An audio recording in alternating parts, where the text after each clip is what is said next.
কথা দিয়েছিলেন, ওনারা বলেছিলেন যে একটা কস্টলি ইস্যু, আমরা এই ব্যাপারে সরকারের প্রচুর অর্থ বিভিন্ন কাজে ব্যয় হয়। আমরা বলেছিলাম যে একটা জাতীয় নিরপেক্ষ নির্বাচন গণতন্ত্রের, দেশের শান্তি শৃঙ্খলা নিরাপত্তা এবং নির্বাচিত জনপ্রতিনিধির কাছে ক্ষমতা হস্তান্তরের জন্য এর চেয়ে গুরুত্বপূর্ণ আর কিছু হতে পারে। এখানে অর্থ ব্যয় করার প্রয়োজনে অনেক ডোনার এজেন্সি, ডোনার কান্ট্রির কাছে সহযোগিতা চাওয়া যায়। আমরা অন্য দলের হামলা, ইভেন নারীরাও তাদের ভোটের কাজে, ভোটার সমাবেশে, গণসংযোগে গিয়ে তারাও নির্যাতিত, হামলা শিকার, আহত হচ্ছে। এইসব পরিস্থিতি নিয়েই আমরা মূলত নির্বাচন কমিশনকে এখনই সিরিয়াস না হলে তফসিল ঘোষণার পর নির্বাচন কতটা সুষ্ঠু হবে, কি কি আশঙ্কা আছে, কিভাবে ওনারা চ্যালেঞ্জ ফেস করবেন, সে ব্যাপারে ওনাদের কি গৃহীত ব্যবস্থা, কি পদক্ষেপ ওনারা নিচ্ছেন, সুনির্দিষ্ট সুস্পষ্টভাবে সেগুলো বুঝবার জন্য আমরা 6 সদস্যের এই প্রতিনিধি দল বৈঠক করেছি। আমার সঙ্গে যারা ছিলেন প্রায় সবাই আপনাদের পরিচিত। আমাদের সহকারী সেক্রেটারি জেনারেল মাননীয় এইচ এম মাসুম, আমার ডান দিকে doctor H M Abdur Rahman Azad, সহকারী সেক্রেটারি জেনারেল, মতিউর রহমান আকন, আমাদের প্রচার মিডিয়া বিভাগের সেক্রেটারি, এহসানুল মাহবুব জুবায়ের, আমাদের অ্যাসিস্ট্যান্ট সেক্রেটারি জেনারেল প্রচার মিডিয়া বিভাগের প্রধান, অ্যাডভোকেট জসিমউদ্দিন সরকার, আমাদের ইলেকশন কমিশন এবং লিগাল এইড লয়ার্স সভাপতি, আমরা এখানে আজকে প্রতিনিধি দলে উপস্থিত ছিলাম। তো দীর্ঘ আলোচনা হয়েছে, প্রায় 1.5 ঘন্টার মতো। আলোচনায় প্রধান নির্বাচন কমিশনার সহ কমিশনার বৃন্দ যথেষ্ট আন্তরিকতা, তাদের গৃহীত পদক্ষেপগুলো সম্পর্কে আমাদেরকে যথাসাধ্য ব্রিফ করার চেষ্টা করেছেন। সন্তোষজনকভাবেই আমরা আলোচনার শেষের দিকে পৌঁছেছি। কিছু কিছু বিষয়ে আমরা আরও কোয়ারি করেছি, নতুন কিছু পরামর্শ আমরা দিয়েছি। ওনারা অনেক পরামর্শ চেয়েছেন, তাদের সাধ্যের মধ্যে সর্বোচ্চ প্রচেষ্টা তারা নির্বাচনকে সুষ্ঠু এবং নিরপেক্ষ করার জন্য চেষ্টা করবেন বলে কথা দিয়েছেন এবং এই সপ্তাহের মধ্যেই নির্বাচনের তফসিল ঘোষণার আশাবাদ তারা ব্যক্ত করেছেন। এই ব্যাপারে সুনির্দিষ্ট সিদ্ধান্ত তাদের রয়েছে। আশা করা যায় সপ্তাহখানেকের মধ্যেই তারা নির্বাচন তফসিল ঘোষণা করবেন এবং অ্যাকাউন্টেবল দেয়ার কমিটমেন্ট বিফোর রামাদান এই জাতীয় নির্বাচন হবে, সেই মর্মে তারিখ তার সুনির্দিষ্ট ঘোষণা করবে। এটি মেইনলি আমাদের আজকে ডেলিগেশনের আলোচনার মূল তফসিল ঘোষণা তো সময় মানে 2 সপ্তাহে হবে, সেক্ষেত্রে আপনি লেভেল প্লেইং ফিল্ড কোনটা যেটা বুঝি সেটা আপনি মানে মনে করছে কিনা, নিশ্চিত হয়েছে কিনা? একটা হচ্ছে যে সিদ্ধান্ত নিয়েছে যে কোনো বেসরকারি ব্যাংক থেকে নির্বাচনী কর্মকর্তা নিয়োগ দেওয়া হবে না, এই সিদ্ধান্তকে আপনারা কিভাবে দেখছেন? প্রথম কথা হচ্ছে যে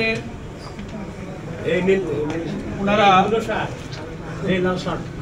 নির্বাচনের লেভেল প্লেইং ফিল্ড সম্পর্কে নিশ্চিত করতে পারেননি এবং পারেননি যে বিদ্যমান প্রশাসনিক অবস্থার কিছু তথ্য প্রমাণ স্পেসিফিক আমরা ওনাদের সামনে তুলে ধরে বলেছি যে এই অবস্থা থাকলে এটাকে আমরা লেভেল প্লেইং ফিল্ড হিসেবে করবো না, সুনির্দিষ্টভাবে আপনাদেরকে পদক্ষেপ নিতে হবে এবং after declaration of schedule election কমিশনের কাছে সব এখতিয়ার চলে আসবে প্রশাসনকে যথাযথভাবে নিরপেক্ষ রাখা, প্রয়োজনে রদবদল করা। এখন তো একটা প্রশাসনিক রদবদল হয়েছে। যদি এটা আমরা উল্লেখ করেছি যে আমরা যদি দেখি যে তফসিল ঘোষণার পর কোনো কর্মকর্তা খুব নগ্নভাবে তার নিরপেক্ষতা ভঙ্গ করছেন, আমরা এগুলো আপনাদের নোটিশে আনবো। ওনারা কথা দিয়েছেন যে শুধু সুনির্দিষ্টভাবে আমাদের নোটিশে আনলে আমরা তাৎক্ষণিক পদক্ষেপ, কথা ওনারা দিয়েছেন। এই বিষয়টা আমাদের আজকের আলোচনায় ছিল না, তবে আমরা আগে আলোচনা এটা করেছি যে কেউ কেউ নানান ব্যাংক বা প্রতিষ্ঠানের নাম উল্লেখ করে কথা বলেছেন। এটা কোনো দলের কোনো ব্যাংক হয় না, দলের কোনো মালিকানায় কোনো আর্থিক প্রতিষ্ঠান থাকে না। পলিটিক্যাল ইন্টেনশনালি এই ইস্যুটা একসময় আলোচনা এসেছিল এবং তারা নির্বাচনী কর্মকর্তা নিয়োগের ক্ষেত্রে নিরপেক্ষতা এবং কোনো দলের প্রতি পক্ষপাতিত্বের অভিযোগ আছে, এই ধরনের কোনো কর্মকর্তা যে নিয়োগ দেবেন না সে ব্যাপারে তাদের মেকানিজম সম্পর্কে আমাদের অবহিত করেছেন। কিন্তু আমরা এই মাত্র 30% টাকায় জমির মালিক হয়ে নতুন বাংলাদেশের গড়ে তোলার স্বপ্ন দেখা বাংলা বসতি বিষয়ে আমাদের আজকের কোনো আলোচনার ইস্যু ছিল। ব্যাংক কর্মকর্তাদের সঙ্গে আপনাদের শফিকুল ইসলাম মাসুদ তারেক একজন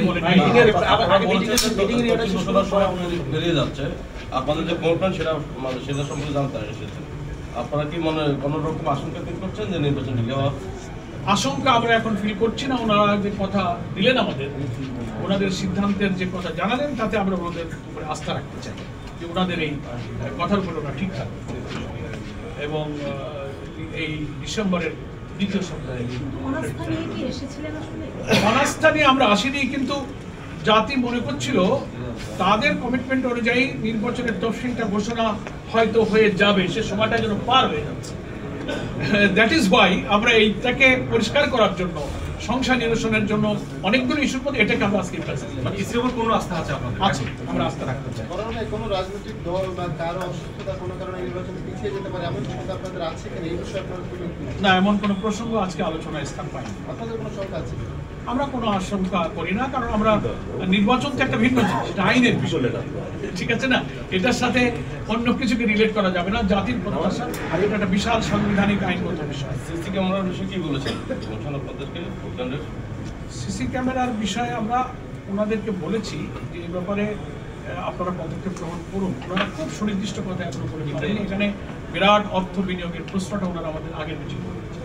আমরা বলেছি আপনারা সরকারকে বলেন, অনেক দাতার এই ব্যাপারে সাহায্য করতে চাই, ওনারা বলেন, সে ব্যাপারে আমরা বলেছি।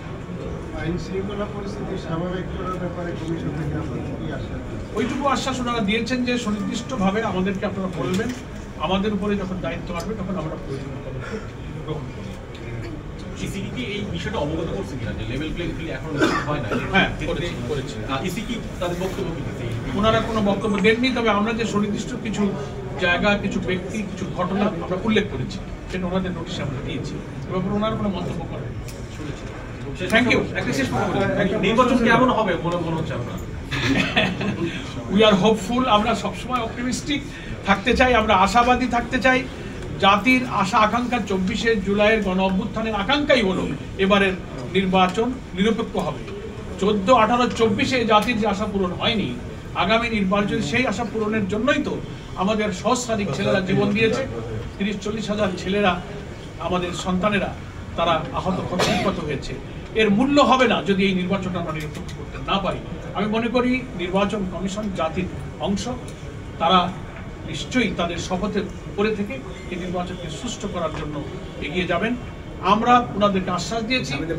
বাংলাদেশ জামাত ইসলামীর সম্মানিত আমির ডক্টর শফিক রহমানের পক্ষ থেকে we are always ready to give all kinds of cooperation two election commission. কোনো কোনো বিষয়ে কিছু ইনফরমেশন গ্যাপ, কিছু অস্পষ্ট অবস্থা, এগুলো পরিষ্কার করার জন্য নির্বাচন কমিশনের সঙ্গে আমরা আজকে সুনির্দিষ্ট কিছু বিষয়ে আমাদের আলাপ আলোচনা হয়েছে। তার মধ্যে একেবারেই প্রথম এবং সর্বাধিক গুরুত্বপূর্ণ, যেটা দেশবাসী 18 কোটি মানুষ যে নতুন গণতন্ত্রের অভিযাত্রার জন্য অপেক্ষা করছে, সেটা হচ্ছে একটি অবাধ, সুষ্ঠু, স্বচ্ছ, গ্রহণযোগ্য, নিরপেক্ষ জাতীয় নির্বাচন। সেই নির্বাচনের সুনির্দিষ্ট তারিখ ঘোষণা, এটার জন্য জাতি অপেক্ষা করছে।